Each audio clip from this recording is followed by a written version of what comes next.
Si usted respira, entonces usted ha tenido dificultades en su vida. Usted que está ahí sentado, no importa la edad que usted tenga. Usted ha pasado, usted está pasando, y no quiero ser pesimista con esto, pero usted va a pasar circunstancias difíciles en su andar y usted no va a poder controlar esas circunstancias. Usted va a verse sujeto y sometido muchas veces a pruebas muy difíciles. Esa es la realidad y esa es la verdad de la vida. Todos estamos expuestos a las diferentes pruebas.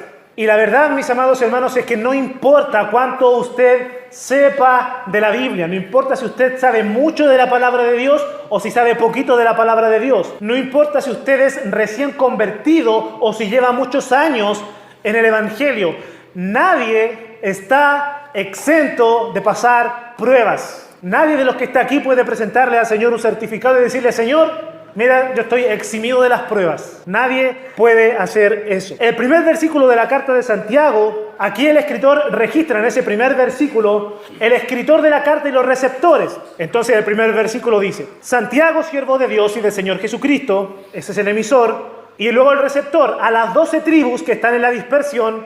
La última palabra de este versículo es una palabra un poquito especial. ¿Cuál es esa palabra que tenemos en nuestra Biblia? Dice: salud. Esta palabra no es un deseo que el escritor tiene de que sus receptores gocen de una buena salud física. O sea, no le está diciendo: muchachos, por favor, cuídense, que ahí en el desierto las noches son muy frías y el día es muy caluroso, así que por favor protéjanse del sol. No les está diciendo eso. Incluso ni siquiera, en un sentido estricto, les está deseando que gocen de una buena salud espiritual. Es más específico que eso. La palabra que en nuestra Biblia se traduce por salud debería traducirse de una forma más exacta y debería decir: regocijaos, alégrense, tengan alegría, tengan gozo, ustedes que están en la dispersión. Ahora, recordemos a quienes Santiago les está escribiendo. Recordemos que Santiago les está escribiendo a los primeros cristianos. Los primeros cristianos no eran chilenos, no eran peruanos, no eran bolivianos, no eran de Sudamérica, no eran de Norteamérica. Los primeros cristianos pertenecían a la nación de Israel. O sea que Santiago les está escribiendo a judíos que han creído en el Señor Jesucristo como el Mesías. Por eso les escribe a las 12 tribus que están dispersos. Ahora, estos judíos habían creído en Cristo como el Mesías, como el Salvador. Entonces, era una vida muy difícil para estos primeros cristianos. Porque imagínense que usted un día llega a la iglesia y yo a usted le digo: ¿sabe qué, hermano? Usted no puede entrar a esta iglesia. Pero hermano pastor, yo pertenezco a esta congregación. Lo siento, usted aquí no entra más. Imagínese cómo debe ser el sentir de un verdadero creyente que quiere oír la palabra de Dios y se le prohíbe la entrada al templo. Ahora piense cómo debe ser cómo debe haber sido para un judío que se le prohibiera la entrada a las sinagogas. Imagínese cómo debe ser la vida de una familia cuando por causa de la fe en Cristo se es discriminado en la sociedad. Ya no poder participar del comercio, del intercambio con otros israelitas. ¿Por qué no? Porque tú creíste en ese crucificado. Tú creíste en ese nazareno que fue crucificado junto a 2 ladrones. ¿Ese es tu Dios? ¿Has cambiado a Moisés, tu maestro de la ley, por un carpintero crucificado? Entonces imagínense, muchos cristianos tuvieron que dejar su lugar de origen, su casa, su barrio, sus familiares, y tuvieron que emigrar y tuvieron que moverse del lugar donde residían. Entonces, de por sí, un creyente en el primer siglo pasaba muchas dificultades, muchos problemas, y dicho de esta manera, muchas dificultades, muchos problemas, muchas pruebas realmente durísimas. Y esta es la verdad, mis amados hermanos, y es que nosotros como creyentes, y por favor entiendan lo que voy a decir, nosotros estamos expuestos a problemas o a dificultades que el mundo allá afuera no está expuesto. ¿Por qué? Porque nosotros estamos expuestos a las dificultades que conlleva el ser creyente en Cristo. Allá la gente del mundo no le grita loco. Allá la gente del mundo puede vestirse de una forma extravagante, puede ponerse los pantalones al revés, el polerón al revés, puede salir con las zapatillas cambiadas, pero no le gritan loco. Le dicen: él está a la moda. Aquel que nació varón se viste de mujer y sale a la calle y dicen: él tiene confianza en sí mismo, él tiene un espíritu libre. Y se halaga. Pero si usted profesa creer en un Dios que no ha visto, cuya palabra es verdad y tiene cumplimiento, le dicen loco. entonces usted de por sí ya está expuesto a más situaciones complejas de las que el mundo allá afuera está expuesto. Sin embargo, a pesar de que nosotros somos creyentes, no estamos, como le dije, exentos a los problemas o las dificultades que el mundo pasa. Porque así como los creyentes en la iglesia primitiva, nosotros también somos cristianos, tenemos la palabra, tenemos las escrituras, pero los padres creyentes, por más fieles que sean a la palabra de Dios, también a veces tienen hijos desobedientes. Usted puede ser un excelente trabajador, un buen empleado, ahí en la oficina o en la obra o en el local donde usted trabaja. Y por más que usted sea un buen trabajador y un excelente cristiano, lo más probable es que usted también tenga un jefe que es muy difícil de soportar y compañeros que le hacen trampa para quedarse con su puesto. Entonces, nosotros como creyentes tenemos pruebas especiales y dificultades especiales exclusivamente para cristianos. Esto es para que nos sintamos un poco más especiales, pero además tenemos las dificultades que el mundo también tiene allá afuera. Entonces, Dios es un Dios sabio, un Dios que tiene todo bajo control.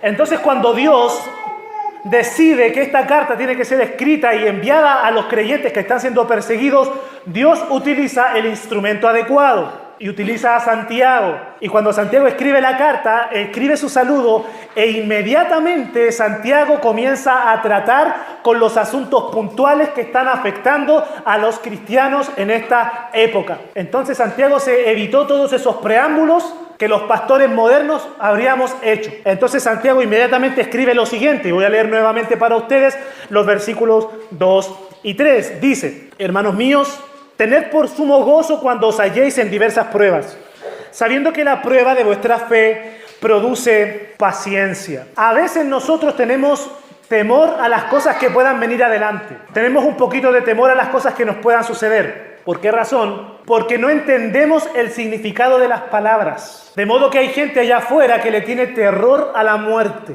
porque le han metido mucho miedo con el asunto de la muerte. Pero cuando nosotros les explicamos lo que la Biblia enseña acerca de la muerte y les decimos lo que realmente significa, entonces se le pierde el miedo a la muerte cuando entendemos que el Señor Jesucristo está en pleno control de aquello y que todo está en sus manos. Cuando hay un entendimiento del concepto o de la palabra, se pierde el temor, se pierde el miedo. Entonces, cuando hablamos de las pruebas y las dificultades, lo primero que necesitamos hacer es acudir a un diccionario y saber qué significa la palabra prueba, porque es precisamente lo que Santiago está tratando aquí. Ahora, Santiago comienza a tratar, y en estos 3 versículos trata de 3 temas principales. Santiago trata acerca de las pruebas que tenemos que pasar. Santiago trata acerca de el modo en el cual tenemos que pasar las pruebas.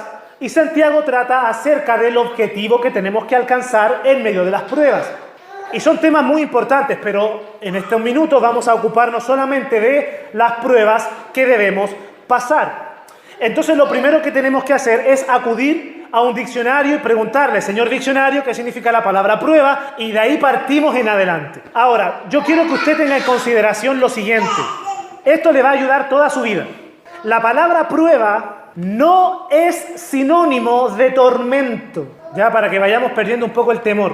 La palabra prueba no es sinónimo de tortura. Cuando a veces pensamos en que tenemos que pasar una prueba, inmediatamente nos pensamos en aquellas torturas medievales y nos imaginamos una persona con una capucha negra y un látigo.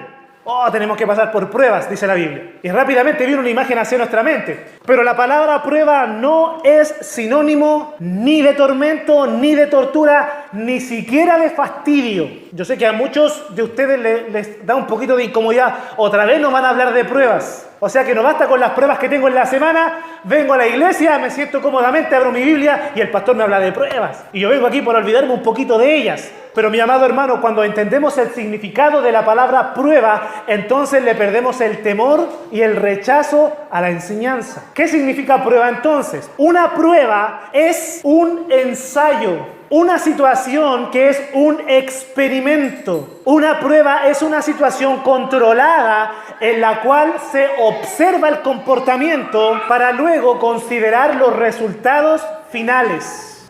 De modo que si lo entendemos más correctamente, ¿qué es una prueba?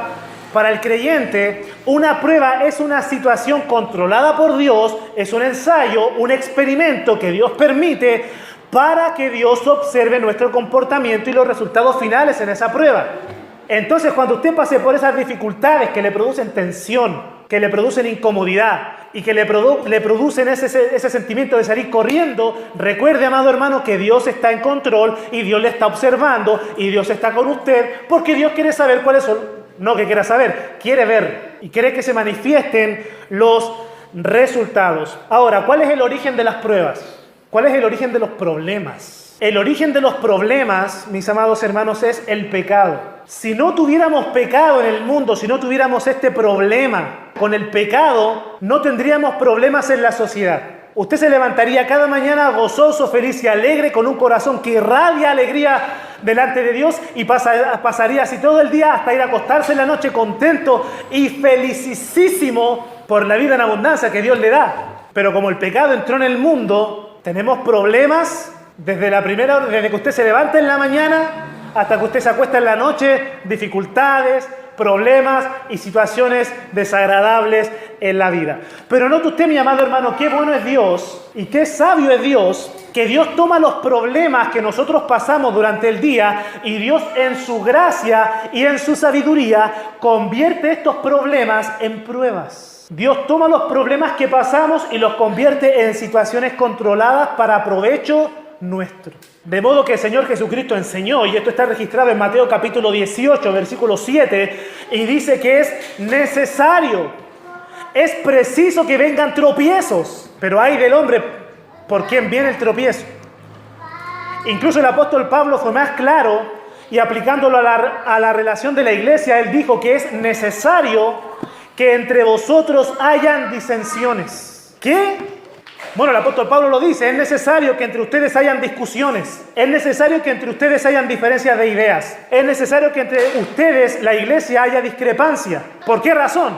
Porque cuando hay una diferencia de ideas, entonces se manifiesta entre ustedes los que son aprobados. ¿Se ha dado cuenta que nosotros como seres humanos tenemos la manía de pensar que el que más fuerte grita es el que tiene la razón? El que puede levantar su voz más fuerte por encima del otro, ese es el que después se va y se siente el ganador. Pero la verdad es que aquel que es aprobado, aquel que está en la verdad, no es aquel que grita más fuerte. Y eso se lo digo para que aplique esta enseñanza en su hogar también. El que está en lo correcto no es aquel que levanta la voz más fuerte y pone su idea por encima del otro. Aquel que está en la verdad es aquel que puede imitar a Cristo en cualquier situación y mantenerse firme en lo que Cristo haría. Entonces es necesario que hayan dificultades para que se haga manifiesto entre ustedes los que son aprobados. Entonces recordemos siempre eso, mis amados hermanos, que cuando usted esté pasando una situación compleja, una dificultad, un problema, usted tiene que decir, esto es una prueba. ¿Por qué? Porque Salomón ya lo escribió ahí en el libro de Proverbios, el crisol prueba la plata y la hornaza el oro, pero Jehová prueba, ¿qué cosa? Los corazones. Dios permite situaciones para probar nuestro corazón. Ese es el origen de los problemas, los cuales Dios transforma en pruebas. Cuando pasamos situaciones difíciles, algo que solemos hacer es que vamos al Señor y le preguntamos, Señor, ¿por qué? Señor, ¿por qué tú permites esto? Ahora, una enseñanza habitual en las iglesias es que al Señor no tenemos que preguntarle por qué, sino que tenemos que preguntarle para qué. Y yo creo que es cierto, pero le voy a decir algo, el Señor no se enoja si usted le pregunta por qué. ¿Sabe por qué? Porque el Señor quiere que usted sea un hombre o una mujer instruido, que sepa lo que está pasando. Aprendimos en la mañana que en medio de esa situación o esa noche en la cual el Señor Jesucristo fue entregado para ser encarcelado, luego juiciado y crucificado, el Señor Jesucristo estaba plenamente consciente de todo lo que estaba ocurriendo. Entonces el Señor quiere también eso de usted, que usted esté plenamente consciente del por qué tiene problemas. ¿Por qué pasa situaciones complejas y complicadas las cuales usted en sus fuerzas no puede solucionar? ¿Cuál es la razón por la cual Dios permite pruebas? La misma carta de Santiago nos responde y nos enseña que es necesario pasar pruebas porque nuestra fe debe manifestarse como verdadera.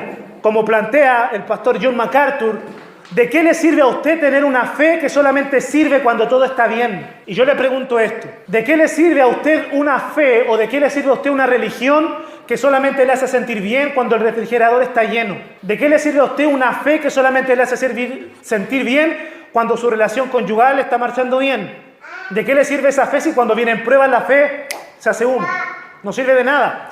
Entonces escribe Santiago y dice lo siguiente, mismo en el capítulo 2, en el versículo 17, dice, así también la fe, si no tiene obras, es muerta en sí misma. O sea que una fe verdadera debe producir, ¿qué cosa?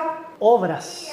Dice eso el versículo 17. Ahora, esto es muy importante porque Santiago vuelve a repetirlo en el versículo 20. Mas ¿quieres saber, hombre vano, que la fe sin obras es muerta? Luego dice el versículo 26, lo dice por tercera vez. Porque como el cuerpo sin espíritu está muerto, así también la fe sin obras está muerta.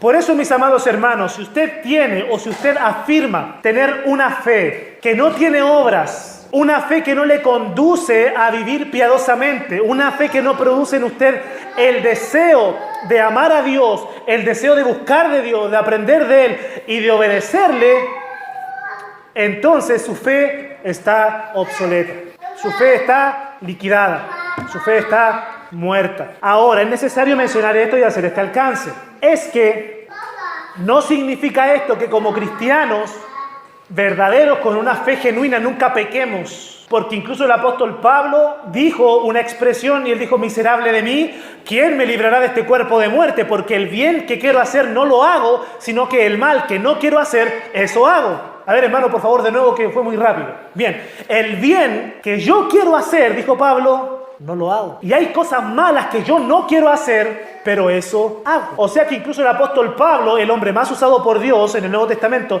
más usado en cuanto a que escribió la mayor cantidad en el Nuevo Testamento, él tenía luchas contra el pecado.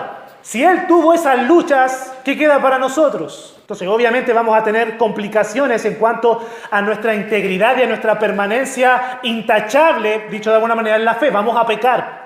Pero aún así, una fe viva produce obras. Nunca olvide eso, mi amado hermano.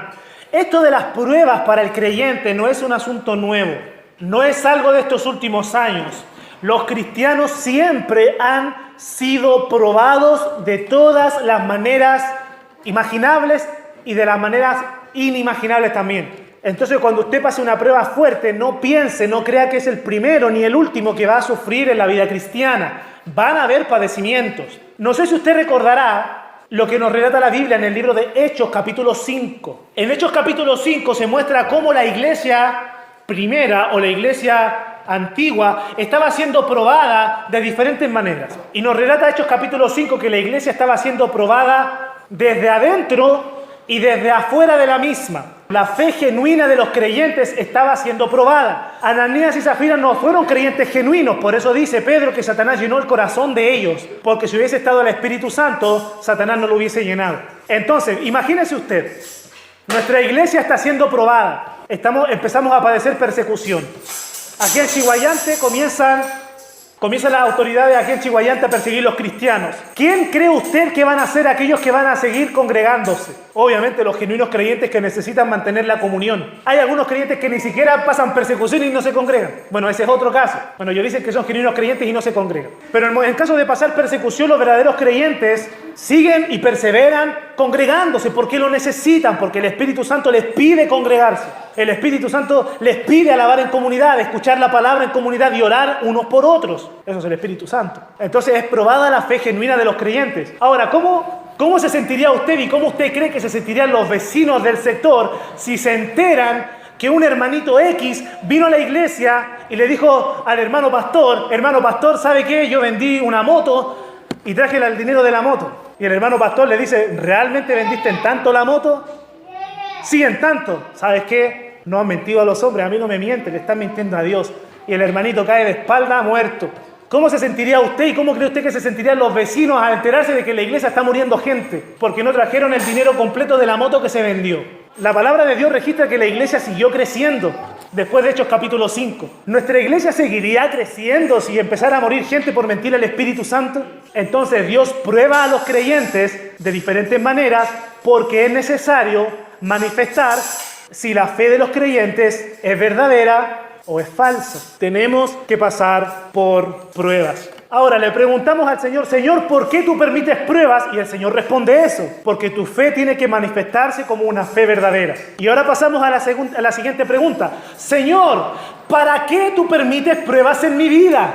Y le digo algo, el Señor también nos responde. Porque, insisto, el Señor quiere que usted sea un creyente instruido. Un creyente instruido, de por sí decir creyente ya conlleva instrucción. Porque aquí no venimos a formar crédulos, aquí venimos a formar creyentes, que es diferente. Entonces le preguntamos, Señor, ¿para qué tú permites las pruebas? Y el Señor nos responde a través de las Escrituras. Y vamos a ver un poco esto. El Señor permite pruebas con el siguiente o con los siguientes propósitos. Ponga atención y tome apunte. Usted no puede olvidar lo que yo le voy a mencionar ahora, porque esta enseñanza le va a acompañar toda su vida hasta que parta la gloria celestial.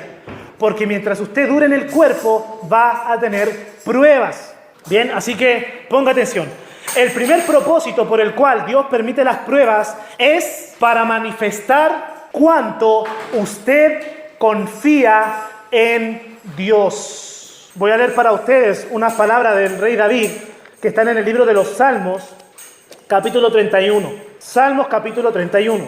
En ti, oh Jehová, he confiado. No sea yo confundido jamás. Líbrame en tu justicia. Inclina a mí tu oído. Líbrame pronto. Sé tú mi roca fuerte y fortaleza para salvarme. Porque tú eres mi roca y mi castillo. Por tu nombre me guiarás y me encaminarás. Sácame de la red que han escondido para mí, pues tú eres mi refugio. El rey David pasó persecuciones. Al rey David lo estaba persiguiendo no solamente el rey Saúl, lo estaba persiguiendo el ejército del rey Saúl. Los soldados más preparados de Saúl estaban en busca de la vida del rey David. Y el rey David tuvo que esconderse en cuevas y en lugares desiertos para salvar su vida. Esas sí que son pruebas difíciles. Y David pasa por pruebas complicadas y duras. Y él dice, inclina a mí tu oído. Líbrame pronto. Sé tú mi roca fuerte y fortaleza para salvarme. Quiero hacerle una pregunta. ¿Cuándo fue la última vez que en medio de un problema usted se encerró en su pieza, dobló sus rodillas y le dijo al Señor, tú eres mi castillo? ¿Cuándo fue la última vez que usted le dijo, sé tú mi fortaleza? Tú eres mi amparo. A David lo estaban persiguiendo para matarlo y él confiaba en Dios. A nosotros se nos corta la señal del Wi-Fi y empezamos a enojarnos y a molestarnos. Así reaccionamos a veces. Y nos quejamos. Señor, ¿por qué? Señor, ¿para qué? Y el Señor nos está probando para que se haga manifiesto cuánto es que verdaderamente confiamos en Él. Dios tiene este primer propósito para las pruebas. Dios desea que nos aferremos a Él y no nos apartemos, aunque nosotros no podamos arreglar las circunstancias. Él puede, nosotros no. Pero en esas situaciones difíciles, Dios quiere que nos aferremos a Él y descansemos en Él. No solamente en aquellos problemas superficiales como no tengo dinero para la micro, tengo un compañero que es difícil en el trabajo, no, sino en problemas complejos, la salud del cónyuge, la salud del hijo, la salud de la hija. Me están buscando para matarme, tengo problemas grandes. Me diagnosticaron cáncer, me diagnosticaron una enfermedad que para los médicos es incurable. Dios quiere que usted doble rodillas y le diga, Señor, tú eres mi refugio, tú eres mi amparo, tú eres mi fortaleza. Yo no puedo solucionar este problema, pero no importa, estoy en ti y en ti estoy seguro. Dios quiere que usted confíe en Él. ¿Por qué otro o para qué otro propósito Dios nos prueba? Dios nos prueba para que se haga manifiesto lo que realmente amamos. Nosotros tenemos un Dios que nos bendice de todas las formas posibles. Incluso Dios nos bendice de formas que a veces nosotros no le pedimos. Y el Señor nos bendice de todas maneras en nuestro hogar, en nuestra vida personal, en el sustento, en el trabajo, en la iglesia, en el ministerio, en las actividades, incluso hasta en las diversiones. El Señor nos bendice y el Señor nos provee todo lo que necesitamos. Y el Señor nos provee tantas bendiciones que lamentablemente a veces nosotros quitamos nuestra mirada del Dios que nos da las bendiciones y ponemos nuestra mirada en las bendiciones que nos da Dios. Entonces a veces nosotros cortamos nuestra fidelidad o nuestro amor y admiración por el Dios de las bendiciones y comenzamos a admirar las bendiciones que Dios nos da. Una pregunta respecto a esto. ¿Cuánto tiempo pasa usted durante el día leyendo las Escrituras? Ahora compárelo. ¿Cuánto tiempo al día usted pasa mirando su celular? Entonces a veces nosotros quitamos la mirada del Dios que nos da las bendiciones y ponemos la mirada en las bendiciones que Dios nos da. Está ahí el caso del varón que necesita sustentar a su familia, entonces comienza a orar por un trabajo y Dios le concede una prueba. Y el hombre comienza a tirar currículum y de repente lo llaman. Y le dicen, tú viniste a dejar currículum, entonces te estoy llamando porque necesitamos tu servicio. Perfecto, excelente. ¿Cuáles son los horarios? Bueno, de lunes a viernes tienes que trabajar el horario de tarde y noche y tienes que trabajar los domingos en la mañana. ¿Qué implica eso? Usted lo sabe. No voy a poder ir al culto de oración. No voy a poder congregarme con los hermanos. No voy a poder tener el discipulado. El domingo no voy a poder ir a la casa del Señor y participar de la escuela dominical, de la Santa Cena, porque los hermanos la hacen ahora en la mañana o continúan la escuela dominical. Entonces el Señor le está probando. ¿Qué es lo que usted más ama? ¿Al Dios que provee las bendiciones o las bendiciones que le da Dios? Entonces Dios le prueba porque tiene que ser manifiesto qué es lo que usted más ama. Dios probó a Abraham y Dios le dio a Abraham un hijo en su vejez. Imagínese esto, a veces nosotros cuando somos jóvenes no tenemos la intención, pero a veces tenemos cierta o nos falta comprender a plenitud lo que significa ser padre cuando somos muy jóvenes. Sin embargo, cuando uno ya es anciano, uno tiene una mayor apreciación por la familia. Por eso cuando vemos a alguien que es muy dadivoso, muy generoso, ¿cómo se le dice? No, este hermano o esta hermana es corazón o el corazón de abuelita, porque entre más ancianos es, más uno valora la bendición de la familia, la unión y el compartir nuestros bienes. Entonces Dios no le dio a Abraham un hijo en su juventud. Dios le dio a Abraham un hijo en su vejez. Piense en el amor que Abraham tenía por su hijo Isaac. Y Dios probó a Abraham y le dijo, dame a tu hijo, tu primogénito, sacrifícalo. Dios probó a Abraham. ¿Qué habría hecho usted? Bueno, yo hubiese hecho lo mismo que el hermano Miguel. No le voy a decir cuál fue la respuesta del hermano Miguel, pero yo creo que hubiese reaccionado igual en mi humana debilidad. Pero Abraham, guiado por Dios, obviamente dijo, lo que tú me pidas yo te lo voy a dar. Y estaba a punto de sacrificar a su hijo cuando Dios le manifestó que era aprobado en medio de la prueba y Dios no permitió que Abraham sacrificara a su propio hijo. Entonces era necesario que se manifestara qué es aquello que Abraham más amaba. ¿Amas más a Dios o amas más al Dios que te da las bendiciones o amas más las bendiciones que Dios te da? Usted y yo necesitamos examinarnos en esto y necesitamos prestar más atención cuando nos veamos en medio de una prueba como esta. Por eso necesitamos recordarlo y nunca olvidarlo. ¿Por qué otra razón, o más bien, para qué? ¿Cuál es el propósito por el cual Dios nos prueba? Dios nos prueba para que no pongamos nuestra confianza en los bienes humanos. Acompáñeme, sigue rápido en su Biblia, al Evangelio según San Juan, capítulo 6. Evangelio según San Juan, capítulo 6, versículos 5 y versículo 6. Cuando alzó Jesús los ojos y vio que había venido a él gran multitud, dijo a Felipe, ¿de dónde compraremos pan para que coman estos? Pero esto decía para probarle, porque él sabía lo que había de hacer. Se lo voy a repetir para que no lo olvide, para que no lo olvidemos. Pero esto decía para probarle, porque él sabía lo que había de hacer. Mire, hermano, lo más probable y lo más seguro es que Dios a usted no le dé 5.000 personas para que usted las alimente. Así que para que descanse, no se ponga nervioso. Lo más probable es que Dios a usted nunca le va a dar 4.000 personas para que usted las alimente. Pero lo que sí es muy probable es que si usted es varón, Dios a usted le dé, si es que ya no se la dio, usted le dé una idónea. Ahí los solteros dicen en su mente, amén. Pero bueno, lo más probable y lo más seguro es que Dios a usted le dé una ayuda idónea, una mujer que le va a acompañar y que va a estar siempre con usted. Entonces, muchachos, escojan bien en el Señor, según los parámetros bíblicos. Bien, vuelvo. El Señor nos va a dar a una persona que dependa de nuestro trabajo. Pero estas señales seguirán a los que se casan. Vendrán hijos. Entonces el Señor no solamente, si usted es varón, le va a dar a una persona que dependa de su trabajo. Lo más probable es que Dios le dé otra personita que dependa de su trabajo, y otra tercera personita que dependa de su trabajo, y una cuarta personita que dependa de su trabajo, y así sucesivamente según sea la voluntad del Señor y el deseo de su corazón. Entonces Dios va a ir añadiendo personas que van a depender de su trabajo. Y le voy a decir algo en el amor del Señor. Hay oportunidades en las cuales usted va a mirar su familia, usted va a mirar su realidad laboral o su realidad financiera y aparentemente no van a estar los medios para que usted provea a su familia. Se lo tengo que decir para que esté preparado, porque si no se lo digo, cuando le suceda, usted va a decir, Señor, tú te olvidaste de mí. Bueno, entonces tengo que decírselo. Hay oportunidades en las cuales usted no va a ver prosperidad en su familia. Aparentemente no van a haber medios para que usted provea y usted sustente a su familia. Aparentemente los clientes no van a llegar con la misma frecuencia que llegan siempre. Aparentemente no va a encontrar ninguna empresa que lo quiera contratar. Aparentemente sus clientes no van a solicitar sus servicios. Aparentemente no va a llegar mucha gente al negocio. Pero le voy a decir algo, mi amado hermano. La bendición no depende de lo que vemos o no vemos. La bendición depende de la fidelidad de Dios. Porque yo le tengo que decir algo. Si el Señor a usted le da una responsabilidad que llevar, el Señor le va a dar los medios para que usted cumpla con su responsabilidad.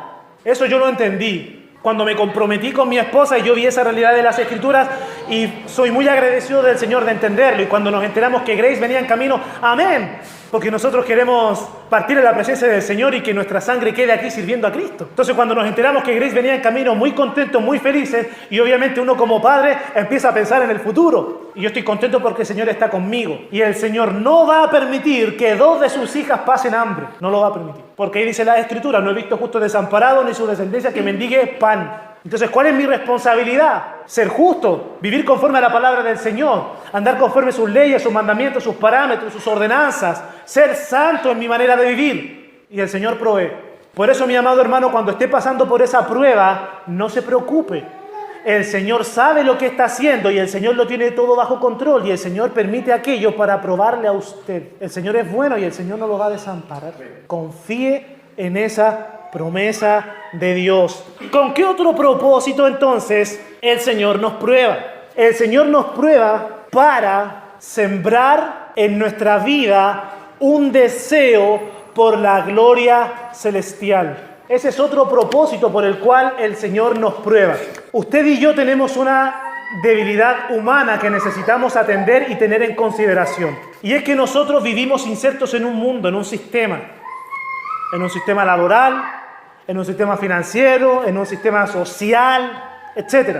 Y muchas veces nosotros nos acostumbramos al mundo, de modo que todas nuestras expectativas, todos nuestros sueños, todos nuestros deseos, nuestros anhelos están todos relacionados con el mundo.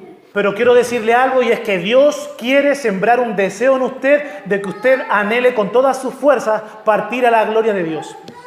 El apóstol Pablo estaba sufriendo por causa de su ministerio, la estaba pasando mal, estaba encarcelado y estando encarcelado se dio cuenta que la gente allá afuera, sus enemigos, estaban predicando a Cristo no por un genuino deseo, sino por contienda y por vanagloria.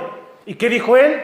Tengo deseo de partir con Cristo, lo cual es muchísimo mejor. Luego dijo, pero permanecer en el cuerpo es necesario por causa de vosotros. ¿Por qué? Porque todavía la iglesia debe ser edificada. Porque todavía hay incrédulos que necesitan escuchar el mensaje de salvación. Entonces, en ese sentido, el apóstol Pablo estaba aprobando en esa situación. Hubiese sido un hombre desenfocado, hubiese luchado por salvar su vida. Hubiese recurrido a sus derechos como ciudadano romano para que lo sacaran de la cárcel. Pero él dijo, me gozo en esta situación, pero tengo un deseo terrible de estar con Cristo allá en la gloria celestial. Por eso nosotros necesitamos llevar una vida pensando en ese día en el cual nos vamos a presentar delante de Dios.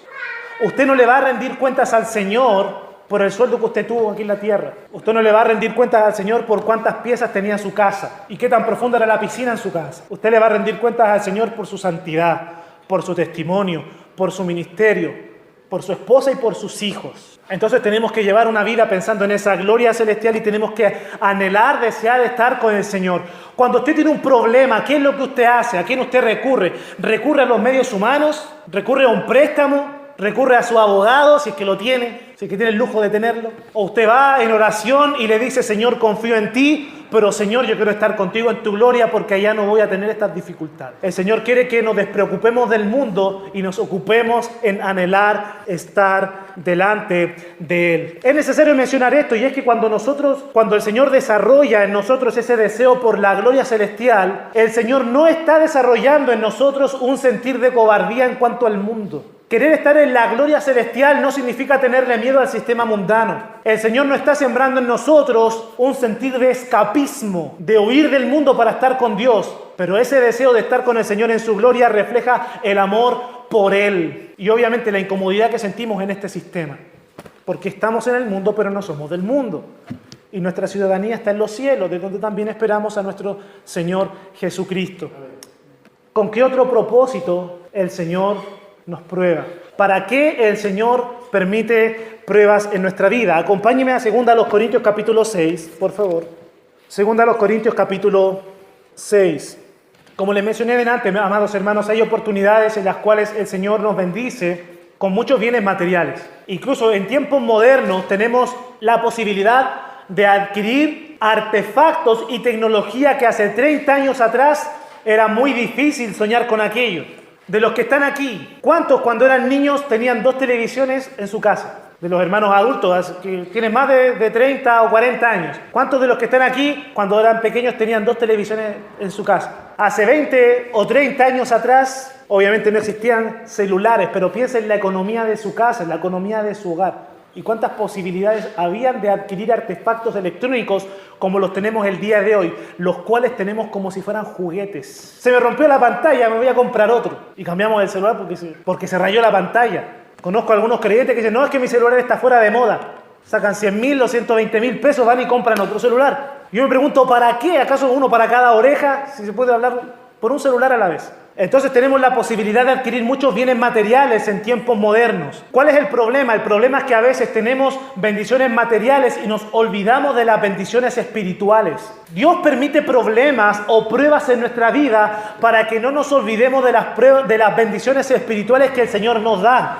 Escribe aquí el apóstol Pablo, 2 Corintios 6:10, como entristecidos, mas siempre gozosos, como pobres, mas enriqueciendo a muchos, como no teniendo nada, más poseyéndolo todo. Quiero decirle algo, Dios permite que a usted le insulten y lo traten mal por ser cristiano, para que en ese momento de prueba en el cual su carne fue humillada, usted vaya al Señor en oración y le diga, Señor, gracias, porque para ti soy linaje escogido, real sacerdocio y nación santa. No soy lo que el mundo está diciendo que soy. El Señor permite que nos humillen para que le agradezcamos al Señor por esas bendiciones espirituales. El Señor permite que nos aborrezcan en el mundo para nosotros ser agradecidos por el amor que el Señor nos da.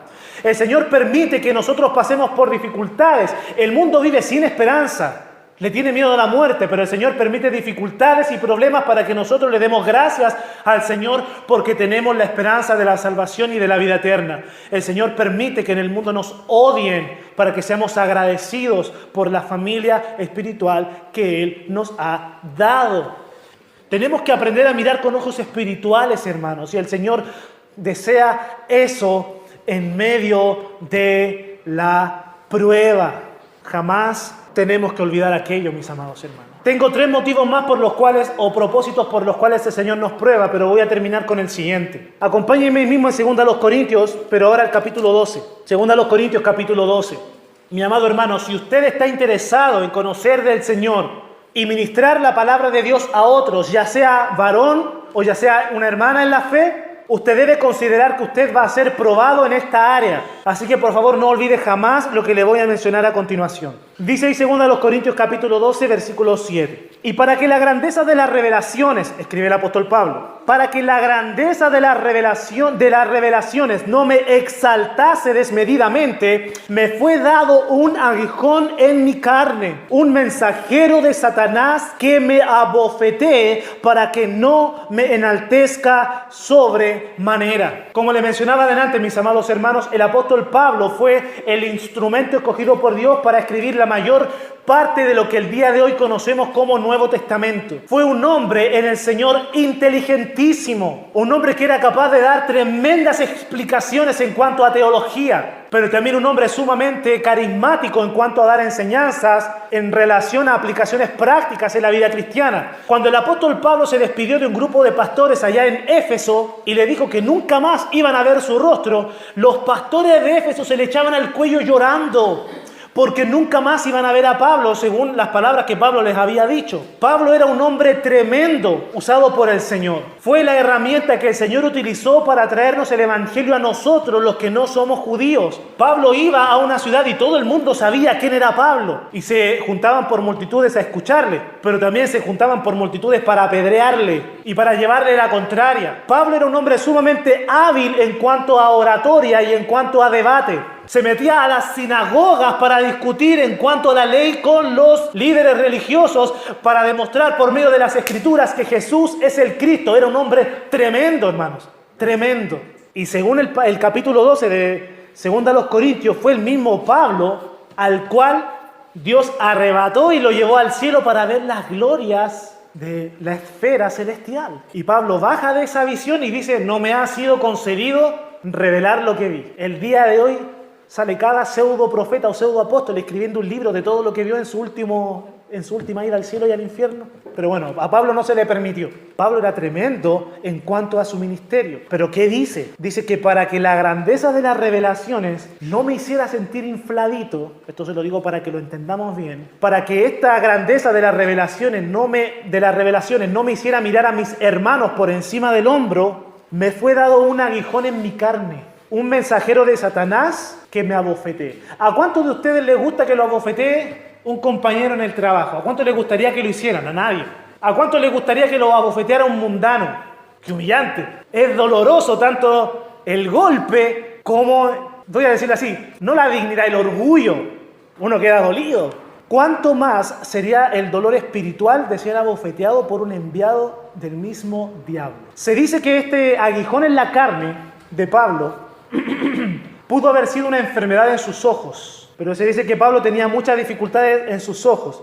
Y le dice a los Gálatas, si hubiesen podido, ustedes me hubiesen dado hasta sus ojos.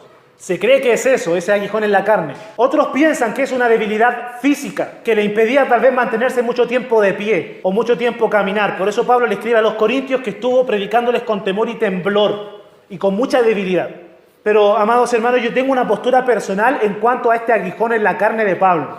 Esto es una postura personal, no es inspirado, pueden considerarlo o olvidarlo como ustedes quieran. Y es que cuando yo voy a las Escrituras me doy cuenta, y cuando veo la vida cristiana en general, que una herramienta que Satanás utiliza para frenar el avance de la iglesia y de los siervos de Dios es traerle a memoria el pasado del creyente. De modo que muchos creyentes quieren venir a la iglesia y quieren ser discipulados y aprender la palabra y crecer y madurar, pero ellos mismos se ponen limitaciones porque Satanás viene y les recuerda lo que fueron antes. Muchos creyentes quieren venir y crecer y dar frutos y madurar y decir como David, yo estoy como un olivo verde plantado en la casa de Jehová. Pero viene el enemigo y les recuerda lo que antes fueron, las amistades que tuvieron, los amigos que frecuentaron.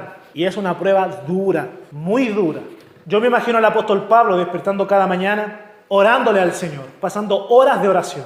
Luego tiempo de estudio de las Escrituras y formulando doctrina y escribiendo cartas para las iglesias. Luego me imagino al apóstol Pablo saliendo del lugar donde había dormido y comenzar a predicar en los lugares públicos. Luego visitar a los hermanos por las casas, como dice el libro de Hechos, y enseñar las Escrituras. ¡Qué gran ministerio! Predicar públicamente y luego visitar a los hermanos y enseñar las Escrituras. Un buen modelo de ministerio. Luego yendo a las sinagogas a debatir contra los judíos para demostrar que el Señor Jesús es el Mesías. Y luego ver miles de almas convertidas, miles de gentiles venir a la fe. Luego volver a su lugar de descanso, acostarse, mirar el techo y comenzar a escuchar las voces de todas esas personas que fueron torturadas por su fe en Cristo. Y me imagino al apóstol Pablo sin poder dormir, escuchando los gritos de los niños por sus padres que estaban muriendo por causa de su fe en Cristo. Puedo ver ahí al apóstol Pablo mirando en su recuerdo cómo apedreaban a Esteban y él estando ahí asintiendo ese hecho. Yo en lo particular creo que ese pudo haber sido el aguijón del apóstol Pablo. Porque cuando uno entiende todo el daño que ha hecho a los semejantes cuando uno está en Cristo, ¿de qué uno se va a jactar?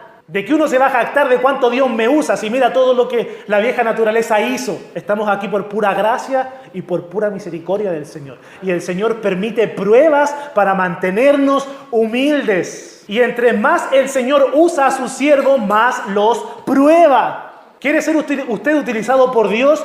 ¿Quiere enseñar y compartir la palabra de Dios a otros? Prepárese porque va a ser probado. Tenemos que pasar procesos. El Señor no nos puede dar las bendiciones de un momento a otro porque no vamos a saber ocuparnos en ellas, no vamos a cumplir responsablemente. Usted quiere ser usado por Dios, va a hacerlo. Dispóngase a pasar pruebas porque el Señor en usted quiere formar un corazón humilde, de modo que usted no se crea cristianator, sino un siervo que está para servir a la iglesia, no para alimentarse o servirse de la iglesia, no para enseñorearse de la iglesia, sino por entregarse por ella, porque es el pueblo del Señor. El Señor quiere probarle, mis amados hermanos, por estos y muchos otros motivos. Por eso, mis amados hermanos, cuando pasemos por diversas pruebas, podemos ir al Señor y reposar en Él, descansar en Él y decirle: Señor, yo no sé lo que tú vas a hacer en medio de esta prueba, pero confío en ti, porque todo está en tus manos. Y tú estás consciente de todas las cosas. Amados hermanos, tenemos un Dios que se hizo carne y pasó por todas las pruebas que usted está pasando e incluso peores, porque Cristo ha sufrido más que usted y más que yo. Por eso podemos ir confiadamente ante Él, porque Él conoce nuestra debilidad. Él se acuerda de que somos polvo, porque Él mismo padeció siendo tentado y siendo probado en todo, pero sin pecado. Por eso podemos ir a Él y reposar en Él en medio de nuestras pruebas. Él ha sufrido más que todos nosotros juntos, porque Él entregó su vida por nosotros, pagó el precio por nuestros pecados, murió en la cruz, resucitó al tercer día. Los pecadores que se arrepienten de sus pecados y creen en el sacrificio de Cristo han de heredar salvación, vida eterna y pasar la eternidad con Él, llevando una vida con propósito y pruebas con propósito. A eso es que el Señor le ha llamado a usted y me ha llamado a mí.